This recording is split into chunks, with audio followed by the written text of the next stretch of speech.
Mrs. Gertrude is in a coffee shop. Suddenly, she receives a call from her daughter who is in trouble, needing to pay an overdue bill but with no balance in her bank account. Gertrude then uses the public Wi-Fi to access her bank account and transfer the amount to her daughter. A few moments after making the transfer, Gertrude finally gets up satisfied and leaves the coffee shop. The public Wi-Fi seemed like a good convenience, but what she didn't know was that a hacker was connected to the same Wi-Fi, intercepting the communication. He managed to capture her login credentials and password, had already accessed the bank account, and transferred a significant amount of money before she noticed. This silent and invisible attack shows how dangerous it is to use public networks without any protection. Gertrude was a victim of an attack known as man-in-the-middle. In this video, we will cover the main types of attacks and teach you how to avoid them. So, what is cybersecurity? Imagine you own a house. You install locks on the doors and maybe add a fence with an alarm system. Cybersecurity is exactly like that, but for the online world. It's the act of protecting your personal information, like family gossip, documents, and photos, from digital thieves also known as hackers. Out of curiosity, for people who attack and steal information with malicious intent, the more accurate term would be crackers instead of hackers. Originally, the term hacker referred to individuals who like to explore the limits of technology, often out of curiosity or to improve systems. However, over time, the term hacker has become popularized to describe someone who attacks systems with bad intentions. The real difference between a cracker and a hacker is their ethics. One attacks systems for malicious purposes, while the other does so to improve and fix the system. However, today, you're more likely to hear the term hacker, always associated with bad behavior. In the cyber world, there are fundamental security principles that cannot be violated. Large companies take these very seriously. They are confidentiality, integrity, and availability. Let's summarize each one. Confidentiality. Only authorized individuals can access the information. Integrity. Ensures that data isn't altered or corrupted without permission. Availability. Ensures that information is accessible when needed. Think of this like locking a safe, ensuring its contents remain intact and being able to access it whenever you need. You might wonder which of these pillars is the most important. Although many say availability is the most crucial, it actually varies because it depends on the context. Imagine a banking system that protects its clients' data but is down, unable to perform financial transactions, directly impacting business and client trust. Now imagine this scenario in critical services like healthcare or public safety. The unavailability of information or systems can be catastrophic, putting lives at risk. For example, if a hospital loses access to medical records during an emergency, patient treatment can be compromised. In these scenarios, confidentiality and integrity lose meaning since the data can neither be accessed nor used. On the other hand, remember that context matters.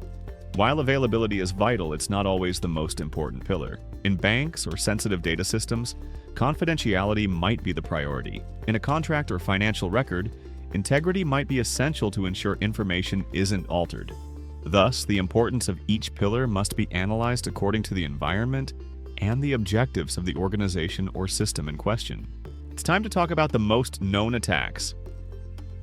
The first we'll discuss is man-in-the-middle, abbreviated as MITM. It was the attack used in the introductory scenario of Mrs. Gertrude. Essentially, it's when a hacker intercepts or alters communication between two parties, for example, when someone uses an unprotected public network to access sensitive information like a bank account. But how can we protect ourselves from this attack? As convenient as it might seem, avoid using public networks, especially if they don't require any password. Instead, use VPNs. When accessing a site, check if it has HTTPS protection. A site has this protection when it shows a lock symbol described as a secure connection. Next on the list is phishing, and I can already clarify it has nothing to do with fish or extreme sports. Imagine you receive an email that looks like it's from your bank, asking you to click a link to confirm your account details. The link leads to a fake site, looking identical to the bank's original site. You don't notice the difference and enter your data. Unbeknownst to you, you've just sent your information to hackers. Phishing is a technique used to deceive people into revealing personal or financial information. It typically involves emails, messages, or fake websites that seem legitimate. To avoid phishing attacks, avoid clicking on suspicious links. Always check the sender of the email. Never share confidential information via email, and enable two-factor authentication whenever possible. Brute force is an attack that involves trying numerous password combinations until the correct one is found. Using another analogy, brute force is like trying every key on a keyring to unlock a door.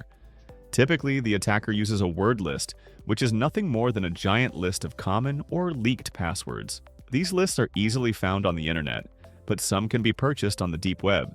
It's a trial and error process until the right password is found to log into your account. Hackers use automated testing programs, and depending on the attacker's computer and the size of the word list, this process can take a while. To avoid being a victim of this type of attack, use strong passwords with symbols and numbers. If possible, limit the number of login attempts and don't use the same password for all platforms you use. A tip is to use a password manager which uses features to generate complex passwords. But don't forget the master password for the password manager. Suppose your friend invites you to play a multiplayer game, but you don't have it installed.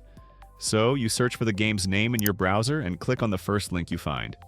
After opening the site, you download and run the file. However, this isn't the official link from the game's company. The downloaded file is malware. Malware is malicious software designed to harm or gain unauthorized access to a system. This includes viruses, trojans, and ransomware.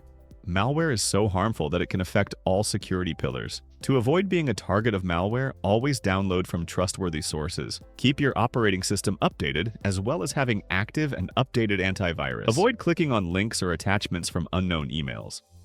Well, after analyzing these types of attacks, you've noticed that the human factor is the most exploited by attackers. This isn't by chance. It's easier to deceive a person than a well-designed system. So let's review some best practices. Don't leave your device unlocked. Don't trust everything you see on the internet. Be skeptical of offers that seem too good to be true. Keep your operating system and applications updated. Never use public networks like Wi-Fi in coffee shops or malls. If possible, use a VPN. Don't click on links you don't recognize. When receiving emails, always check the sender. When accessing a website, always check if the HTTPS option is enabled. Never download programs from sites you don't know. Create strong, long passwords with numbers and symbols to make brute force attacks harder. Whenever possible, use two-factor authentication. Okay, you might be thinking now, you're crazy, that's too much to follow. Actually, this is an important reflection. Digital security often comes with a trade-off of convenience. The more secure the practices, the more steps or checks are required, which can be frustrating or time-consuming. But remember, the most valuable asset in today's world is information. While it's true that security can be tedious, the inconvenience is often a small price to pay for the protection of your personal and financial information.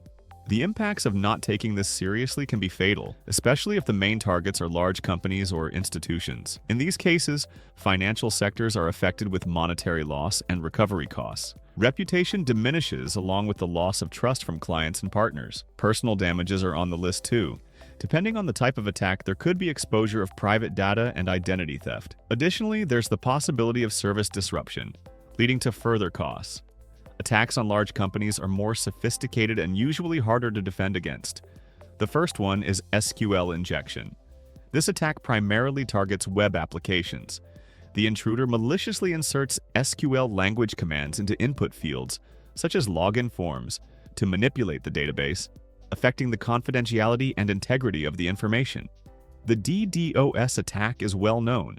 Its aim is to overload a service or website with traffic from various sources. This technique attacks the most critical pillar of a website, availability. Lastly, there are advanced persistent threats.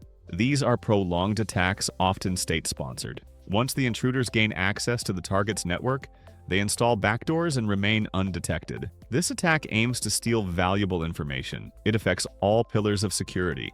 To be honest, there are many other attacks not mentioned, and new ones will emerge. As new technologies and practices arise to protect data and systems, there's a continuous need for adaptation and anticipation of new threats. The future of cybersecurity is dynamic and complex. It's a constant race between innovators and criminals, particularly in times of international conflicts. If you're interested in pursuing a career in this field, we have some valuable tips. Study, study, and study. New vulnerabilities can emerge at any time, and as a good professional, you need to be aware and prepared to fix them. A good professional needs a solid foundation in operating systems, mainly Linux and Windows. Good fundamentals in computer networks and basic programming knowledge can be useful. These three topics form the knowledge base of a cybersecurity professional. For beginners, we recommend educational platforms that involve challenges like Try Hack Me or Hack the Box. They offer challenges from basic to advanced and have an active community. Moreover, they provide learning paths that prepare you for important certifications like OSCP and CompTIA.